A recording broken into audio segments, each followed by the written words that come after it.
Well, Razorback fans, it's been a long weekend, and we had some Razorback basketball news. Not only the schedule, but an additional player and some possible renovations coming to Bud Walton Arena. So let's talk about it on today's Locked On Razorbacks podcast. You are Locked On Razorbacks, your daily podcast on the Arkansas Razorbacks, part of the Locked On Podcast Network, your team every day. And welcome into the Locked On Razorbacks podcast. I am your host, John Nabors. I am also the host of Out of Bounds. You can catch every weekday afternoon from 1 to 4 on 103.7 The Buzz and 103.7thebuzz.com. Hope everybody had a wonderful weekend. I actually had the day off yesterday, so I apologize for not having a podcast, but back and better than ever today. And there are plenty of things to talk about, and it's all going to be basketball related, which I'm fine with. I'm actually excited about. And we're going to dive into some of the news and some of the updates that's going on with everything, but got some, I think, exciting news because around this time of year, things get slow and, I start trying to pull some things out. Normally this would be a top Tuesday, which, I would be talking about some of the top 3 reasons why this, that, or the other. But with the amount of news that came out, I was like, you know what, I'll save that till next week because I'm sure that there'll be plenty of time this summer when things are pretty slow. But overall, this is something that came out with the SEC announcing the opponents for the basketball schedule this upcoming season. Now, it is not announced as to when these games will be played or times, but as far as everyone's opponents, it was officially announced across the conference. And in this particular case, Arkansas got the announcement as far as who they will be playing at home and who will they be playing on the road. Now, there'll be some things I'll get from this, but honestly, I'll say this. So, like the schedule that Arkansas got in football for 2024, we talked about how awesome it was.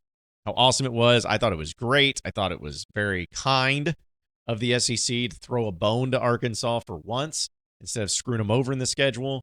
They gave them some help out in that regard, and it's going to be a great home slate of games too. But in basketball in 2023 and 2024, now granted, this is not with Texas or Oklahoma, so it's not like it's the same exact season or the school year. But this particular schedule, there's some things that actually there's really only one thing that I'll say I like, maybe two. And there's a lot of things that I don't like. So first off, let's just go through the games at home that Arkansas will be having in basketball this year. Auburn, Georgia, Kentucky, LSU, Missouri, South Carolina, Tennessee, Texas A&M, and Vanderbilt. Those will be your 9 games at home. Then on the road, you have Alabama, Florida, Georgia, Kentucky, LSU, Ole Miss, Mississippi State, Missouri, and Texas A&M. Now, as we have said every single time, and this has been like this every single year, Arkansas's permanent opponents, which will be interesting to see how this happens when Texas and Oklahoma join the conference. Arkansas's permanent opponents of LSU, Missouri, and A&M, they will play twice every year, and they play home and on the road every year. So those are just built in every single time. Those are non-rotating. Those are the 3, which honestly I like because Missouri, more often than not, is not really a threat. And I know that they had a good season this past year. We'll see what they do without having Dennis Gates players that transferred in. LSU is still kind of a mess because of that whole Will Wade situation. And A&M's being pretty good, and they've actually done a good job against Arkansas. But still, it could be a lot worse when it comes to those games that you permanently have to play in those. So forget those because those are going to be the ones that they play no matter what. The things I like, though, we'll start with that. Kentucky twice again. You played them twice last year. You beat them on the road in Rupp, and you beat them pretty handedly. And then they came back, and they beat you in Bud Walton Arena. And so that was a cool thing to go over and beat Kentucky in Rupp, but also an annoying thing, especially in that final 3-game stretch that Arkansas had, where they went on the road to Tennessee, Kentucky at home, or then I think it was on the road to Tennessee, on the road to Bama, then Kentucky at home. It was like, it was brutal. And so we'll see how that plays out and see if they give Arkansas a little bit of favorable schedule there. But they're playing Kentucky twice is the way it should be. They should be playing these 2 teams should play twice a year, every single year, no matter what. These are the 2 best programs in the SEC. Historically, for sure, they have a lot of similarities. There's a lot of history between them. They had a lot of great matchups, and a lot of times have had some really great Final Four caliber coaches going up against each other. I mean, think about Nolan Richardson versus Rick Pitino, and now you think about Calipari versus Musselman. Like that's a very intriguing thing that, as we've talked about when it comes to television ratings, Arkansas and Kentucky are the best in the SEC. So that needs to be something that plays each and every year twice. And I don't think Kentucky would have a problem with it either. And I don't think Arkansas, like, yeah, I'd like to have them just at home and not worry about going there, but I'm fine with going at Rupp. Like it's good for the conference, it's good for the league, and I'm glad that the SEC recognized that. So I do like that. I really like the fact that they give Arkansas and Kentucky, which I think is the best rivalry in college basketball in the SEC. I'm glad that they're giving them their due there. And I also like the fact that you play Georgia twice. Now, Georgia is not a good basketball program, and they've gone through several coaches, and they've had some issues for sure. And Mike White's still there, so I'm not saying that Arkansas there's going to be an easy win no matter what, because we know basketball's weird. Sometimes you can just get hot. But if you were going to ask me which teams I would like to play or which team I would like to play twice, I would probably pick like the Georgia Bulldogs, because they're just, that they're not going to be an NCAA tournament caliber team. They're not going to be a team that's going to be a force to be reckoned with. You have, I think, a great position to be able to play them twice, and hopefully equates to 2 wins. Now, that's about does it, though, for the only things that I like. Because there are also some things I just don't care about. Like playing Auburn and Tennessee only at home is fine by me. Because, obviously, you've traveled to Tennessee so much, it seems like. Every year you travel to Knoxville. It's just nice to have it to where it's just at home. You don't have to worry about going to Knoxville. And Auburn being at home, too, I think that'll be you're going to be a better team than Auburn, home or away, no matter what next year. So we'll see how that plays out. And also playing Vanderbilt at home, again, it's not that I care or don't care one way or the other, but again, like Tennessee, you've played so much at Vanderbilt, it almost got to be obnoxious how many times you're having to play in Nashville. Or they played here and then you would play there, but it would always just be like, there was never just the one home game against Vanderbilt, it felt like. It was always just either on the road or home and home. So that'll be interesting to see how that, because Vanderbilt's done a really good job against Arkansas, too. So that'll be interesting. But those are things that I don't care about. Now, here's the things I hate. You play at Alabama once. I think that's doing an injustice to the conference itself. And I know you can't play everyone twice. But Arkansas has played at Alabama a ridiculous amount. Like, I know that it's going to play out this way sometimes, but it's something absurd when it comes to how many times Arkansas has had to go on the road to Alabama. I think it's 5 straight years now, if I'm not mistaken. I probably should have looked this up. In fact, I had it written down, but I guess it didn't. My Google Doc didn't save or anything like that. But when it comes to the schedule and everything, it was just a thing where if you're going to play Alabama, that's fine, but it seems like going to Coleman Coliseum is this is according to JC Hoops. Next year will be the 5th year in a row that Arkansas plays at Alabama in 9 of the past 12 seasons. They played there 5 times in 5 years, and Alabama's only come to Fayetteville twice. Like, how does that make sense? And I know that the SEC offices are there in Alabama, and they always want to make sure Alabama's happy and Alabama gets the calls. But they got to worry more about just getting out of the Sweet 16 for once. At the greatest team that ever they assembled in their history of their program, they still couldn't get out of the Sweet 16. Pathetic. But I hate the fact that that's 5th time in a row you got to go to Coleman. It's like, hey, so mix that up a little bit. Try to get some of those games in Fayetteville. To Florida's fine. I know that's kind of the way it is there. You don't normally play them twice. At Ole Miss and at Mississippi State, like, you don't get either of the Mississippi schools in Bud Walton. And Mississippi State's a tough team. And Ole Miss, who knows what they're going to have with Chris Beard. It's so weird that he's the coach. But you got to go to Missouri, A&M, LSU, all that. So you're talking about your road games. You're going to have Alabama, which will be a top 25 team somewhat. You'll have Kentucky, who will be a top 25 team. You'll have Mississippi State, who could be a top 25 team, but just a really tough team that made the tournament last year.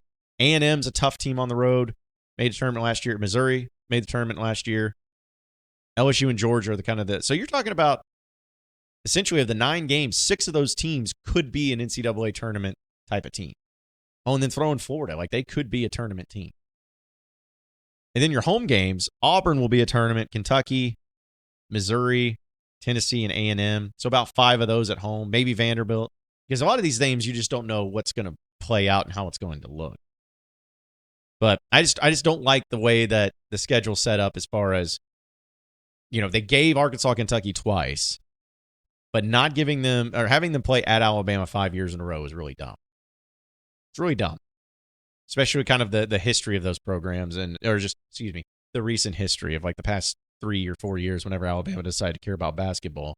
They've made for some pretty intense games and some really good ones too. So I don't think that'll be anything different. So anyways, that's the schedule. We don't know who Arkansas is going to play in the ACC SEC Challenge because that's also going to be coming up too. But I guess if I'm going to like grade this out and talk about the schedule and like say, okay, well, this is what I believe the SEC, how good of a job I think they did on making the schedule, I'm going to give them like a C+. A C+ on this. You got to have that Alabama game at Bud Walton Arena like 5 straight years and only twice in Bud Walton Arena. That's disgusting.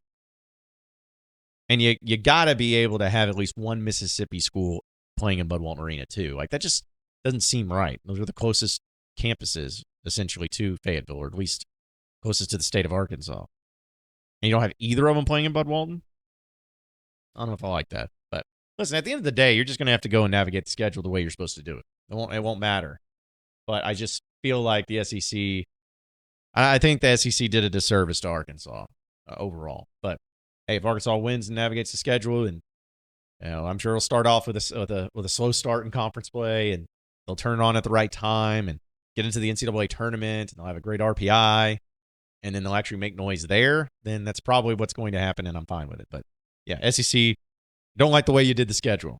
Be better than that. Be smarter than that. It's about your money. It's about your ratings, and Arkansas is one of the best teams when it comes to how much money you make when it comes to viewership. So that's on you. Baseball season's in full swing, and there's no better place to get in on the action than FanDuel, America's #1 sportsbook, because right now new customers get a no-sweat first bet up to $1,000. That's $1,000 back in bonus bets if your first bet doesn't win. Just go to FanDuel.com/lockedon to join today. You can go and bet on all the MLB teams, all the different parlays that they have going on, same-game parlays, money lines, all of it. They got it all at FanDuel. So don't miss your chance to snag a no-sweat first bet up to $1,000 when you join FanDuel today. Just go to FanDuel.com/lockedon to sign up. FanDuel, the official betting partner of Major League Baseball. You are Locked On Razorbacks, your daily podcast on the Arkansas Razorbacks, part of the Locked On Podcast Network, your team every day. All right, so moving on into the next segment of the Locked On Razorbacks podcast. I know this actually happened on Friday, so it's been a few days, but bear with me because I haven't had a chance to talk about it. But Arkansas officially added their last scholarship player to the Razorback basketball team, and now all the scholarships are taken. There are no scholarships available at this point in time. And the reason I say at this point in time is because nobody knows what any player's ever going to do. I'm not saying that I think anyone's leaving. I'm not saying that. But, like, we've seen players already hit the portal, like Quinterly or whatever from Bama or whatever that guy's name is. It's like, okay. Anyways, you just never know. But right now, it's full. And they got Chandler Lawson, He's a transfer out of Memphis. And he visited Fayetteville last week, as we talked about. And he had offers and interest from South Carolina, St. Louis, DePaul, BYU, Cal, Santa Barbara. But he said, this is my last year. I want to go out with a bang, and I feel like this is the perfect school for me to have fun. I just want to have fun at the end of the year, and plus it's a winning program, and I'm part of a winning culture, and I'll make sure I make an impact towards this program. He's 6'7", 215. He played in 35 games and had 24 starts, about 20 minutes per game. 5 points, 4.5 rebounds. He's what he averaged. Shot 57% from the field.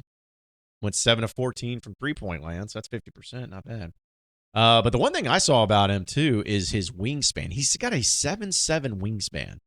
And I meant to get the picture of it. And so, see, I'm screwing up all over the place. I'm tough. It's going tough. But if you just Google a picture of his arms, and I mean, his arms are going down to his knee, like past his knees. It's insane. And he's got a 7'7" wingspan. So I'm hoping that, am I expecting him to come in and be a dude that goes in and puts up 15 and 8? No. But could that long wingspan and the experience that he has, and being a guy who's played at Memphis and has played in high-level college basketball against high-level teams, could he possibly be a guy that plays good defense, comes in and gives a spell on occasion? Absolutely. It kind of replaces the maybe not the talent level, but at least replaces the physical size and length and everything of what a Jordan Walsh was. So they're about the same. I mean, 6'7" and a 7'7" wingspan, because Jordan Walsh definitely had a long one of those. He's eligible to play this year. He's the 6th transfer to join Arkansas. He's a grad transfer too, so he'll only be here 1 year. So now that's it. You got Chandler Lawson, Khalif Battle, L. Ellis, Jeremiah Davenport, Tremont Mark, Keon Minifield. You got them all. And I said this before, and I'll say it again. I think that this roster right now, as it is a top 10, top 15 roster. I think the experienced players is going to be a tremendous upside. And this is nothing against, and I mean this is nothing against the previous team or the previous players on last year's team or anything like that. I just fully believe that Muss is going to get back into his comfort zone, and where he's able to have older transfers come in, put it together, make it all work, and then have a couple of younger players to come in and provide some sort of spark and some sort of energy. Because the whole 6 freshman thing ain't gonna do it again. So now you have it to where you have 2 freshmen with Bayfall and Layden Blocker, and then you have just a bunch of upperclassmen. Because like Trevin Brazil, for instance, this is going to be his 3rd year as a college basketball player. He's been in college basketball this is going to be his 3rd year. Devo, we know, is a senior.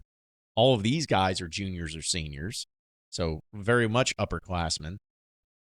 Pinion's going to be a sophomore, but how much is Pinion actually going to play?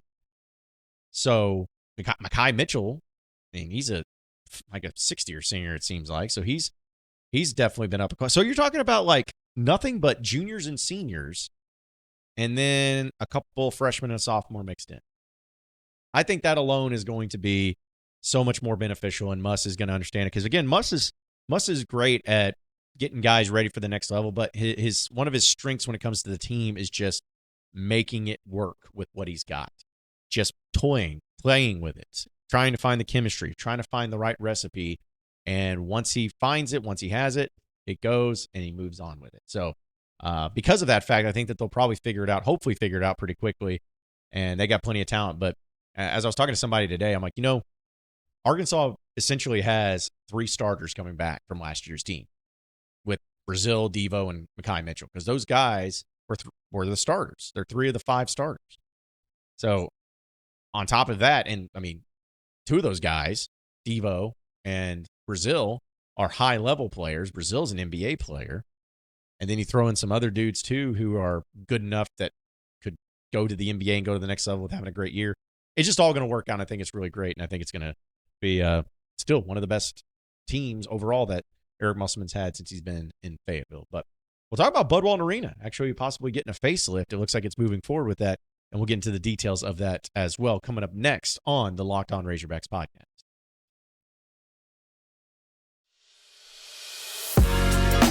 You are Locked On Razorbacks, your daily podcast on the Arkansas Razorbacks, part of the Locked On Podcast Network, your team every day.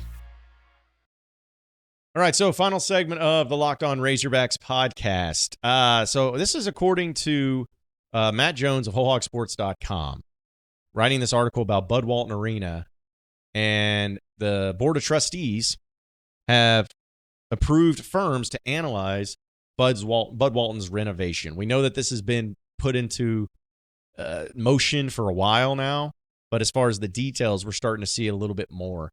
Now, I guess I could get into the boring stuff as far as the trustees have approved the university's recommendation of Dallas-based AECOM and Springdale-based Cromwell Architects for the design work, and the construction teams of Minneapolis-based Mortensen and Conway-based Nabholz. So going outside and inside the state. They had interviewed a bunch of different design teams and contractors and everything, but now they made their recommendation. So the cost of this will be, as of right now, $50 to $100 million. But an updated cost will be established as part of the design process. Okay, so according to the capital project proposal form given to the trustees, The renovation scenario is referred to as baseline. Said it will address the mechanical and electrical systems that bring the arena up to the current standards, which is good because I feel like the lighting and the sound has not been great, not where it needs to be. But Hunter Yurchek's talked about this for a while. He says that they had some maintenance that they need to do, repairs to the roof, HVAC systems, electrical systems, replacement of the arenas, original playing surface, which I still think that they're going to replace the wood floors and all that stuff and put slobber hog back. That's my prediction. But they're also going to be doing things that would focus on game day experience for athletes and fans, and it would improve student seating and create a new premium seating option, including club seats, loge boxes, and suites that would generate revenue to support the program. Now, I am all for the student seating to be improved and I say this as someone who was in the student section for many years, and I was on the front row and being on all these games. The student section location is the worst. It's the worst. It needs to be better. It needs to be more involved. Like every time, not only were they just in the corner over there, but then when the opposing team's going in the second half, they're going the opposite direction of the student section. So it's just bad. So they need to be seen and more visual on there. So I am all for that, and I can't wait to see what they end up doing that. They're adding loge boxes, club levels, premium amenities, which is fine. You know, that's just stuff that's going on right now. And that's the way you do. It's worked out for football, obviously, and what they've put together. So I don't know. I like all of these things that they're at least looking at doing. We'll see how it actually plans out. But here's the thing is that Yurchek told the trustees that a large-scale renovation to the arena could begin as early as spring of 2025, and that the addition of premium seating could result in a reduction of about 1,500 to 2,000 seats. The renovation would be completed by part of 2026 and 2027. Now, that's the only thing that I'm like, that sucks. Because Bud Walton Arena in Arkansas is one of the few programs in the SEC that can fairly consistently put in 18,000 plus into Bud Walton Arena on any given day, and especially right now. Like, it's not like you have games where there's only 5,000 people going to it. Like, right now, the program has it to where even in the non-conference games against Furman or whoever, you're still putting together seats and putting together attendance records and numbers that are incredible, like compared to other people. You're still doing a great job of that. So there was no reason. I get why they're having to do it, but there's just really no reason to take out 1,500, 2,000 seats. So you're talking about if they take out 2,000, the capacity goes from 19.2, which they can fit in 20,000, to 18,000 at best. It is what it is. Because it'll be fine. Like my whole thing about all of this, and that's basically the only news that's there. But here's my whole thing about Bud Walton Arena, and I've said it many times. Bud Walton Arena is the best facility, the most fun facility, the most historic facility on that campus. If you gave me the options of a packed Razorback stadium for football, a packed Bud Walton for basketball, and a packed Baum Walker for baseball, I'm taking Bud Walton every single time. There's Bud Walton magic. It's a real thing. The record there is tremendous. They have an atmosphere that is not rivaled in this conference. It's the best college basketball atmosphere in this conference. I don't care what anybody says. They can talk about these Auburn fans and their cute little less than 10,000 seat arena, the jungle or whatever they call it, thinking it's the greatest. But Tennessee's got a good one. Kentucky's is just big, but they don't really have the energy. But I've talked to people who cover Kentucky, people who cover these other teams, and every time they come to Bud Walton Arena, they're like, this is next level. Like, this is committing assault on my eardrums.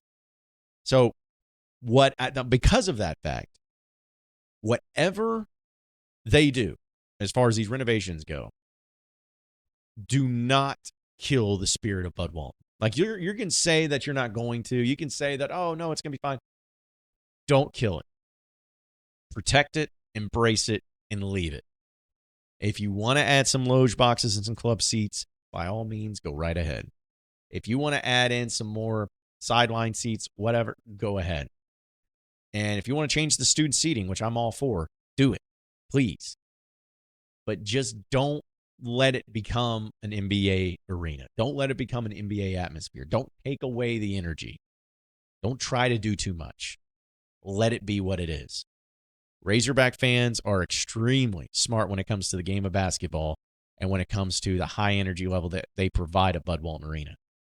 Don't stifle that.